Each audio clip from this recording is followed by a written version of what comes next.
All right, so yesterday the New York Times released Keith Scott's wife's cell phone video of the shooting. Doesn't capture the actual shooting, it captures what led up to it a little bit, and it captures more of the aftermath than anything. First off, I wish people would learn to hold their phone correctly so that when they record things, you could see more than just that little strip. Hard to get anything, hard to see what's going on there, especially with as much as her phones were moving around. Granted, I'll cut her some slack considering what was going on and while she was trying to film. So, I didn't think anything initially about it. Didn't seem to provide much evidence of anything other than going to throw more fuel on the fire for the people that are rioting and looting. Notice I didn't say protesting. But based on some comments on Twitter and Facebook that I was seeing, people were claiming that the gun is not visible at all prior to crime scene tape going up, and then they're showing photos of the crime scene tape up, the scene, the cops still working on Scott, and there's a gun on the ground. So I decided to watch the video a little bit closer.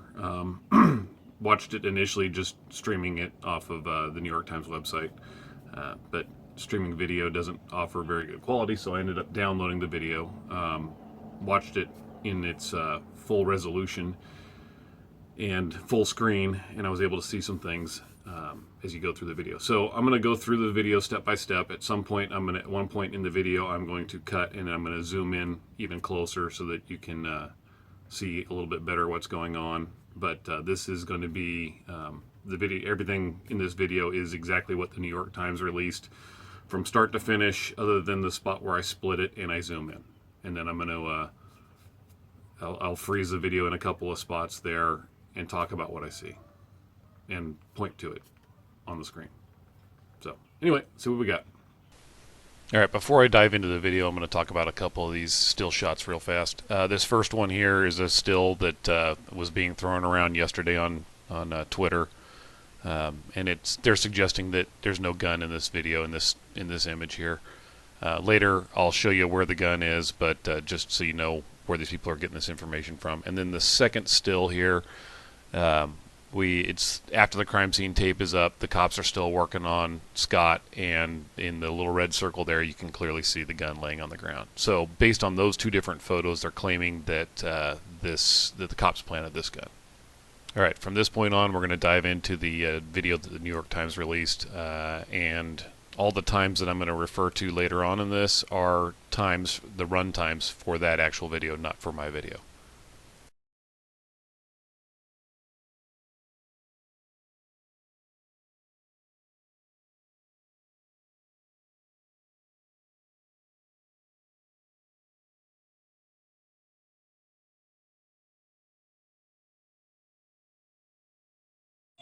Don't shoot him.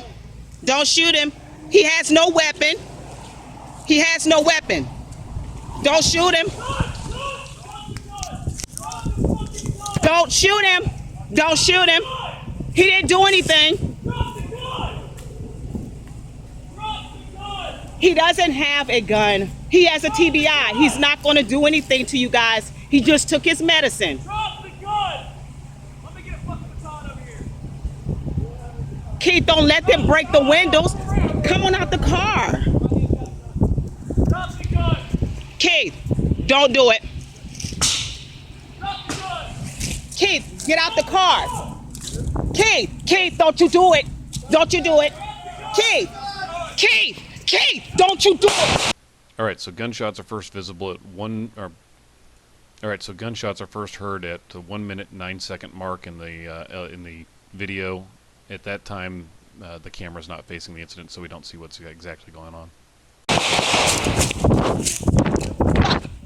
Did you shoot him? Did you shoot him? Did you shoot him? He better not be fucking dead. He better not be fucking dead. I know that fucking much. All right, here we are at the 1 minute 21 second mark as she's walking back to the scene, and you can clearly see right here in the still shot where I've got a red arrow pointing at it, and then there's even a zoomed in view. That is a gun laying on the ground. I know that much. He better not be dead. And here we are at 1 minute 24 seconds, and the officer who's wearing the red shirt sees the gun on the ground, steps back, puts his left foot right next to it in order to protect the evidence. I'm not gonna come near you. I'm gonna record though. I'm not coming near you. I'm gonna record though. He better be alive, cause I'm coming. You better be alive. How about that? Yes, we're over here at 94 53 Lexington Court. These are the police officers that shot my husband, and he better live. He better live, cause he didn't do nothing to them. He good. Ain't nobody touch nobody, so they all good. I know he better live. I know he better live. How about that? I'm not coming to you guys, but he better live. Here we are at 1 minute 59 seconds, and the officer in the red shirt hands the officer in the white shirt a pair of black rubber gloves. He better live. Here we are at 2 minutes 1 second into the video, and the officer in the white shirt just dropped one of the gloves on the ground. You can clearly see it laying on the ground. Y'all hear this and you see this, right? He better live. He better live. I swear he better live. Yep. He better live. He better fucking live.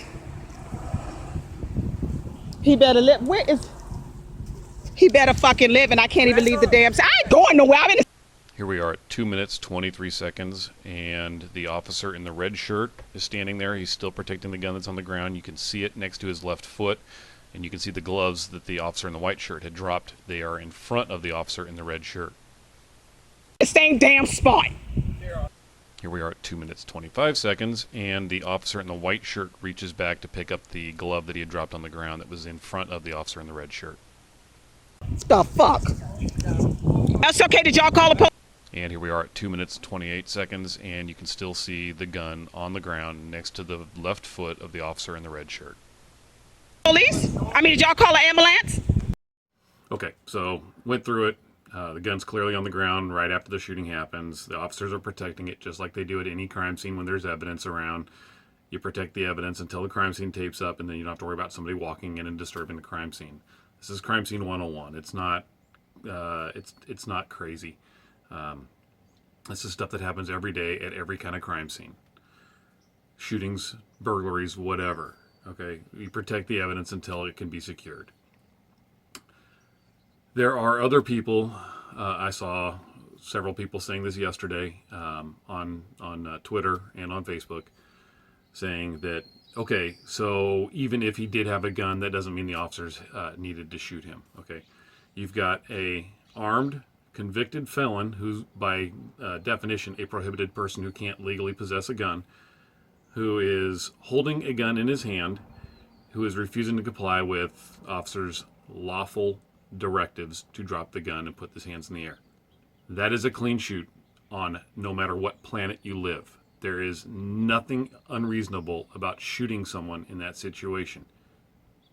If you think there is, I highly suggest you attend an academy, strap on a gun and a badge, and go out and show us how to do the job better.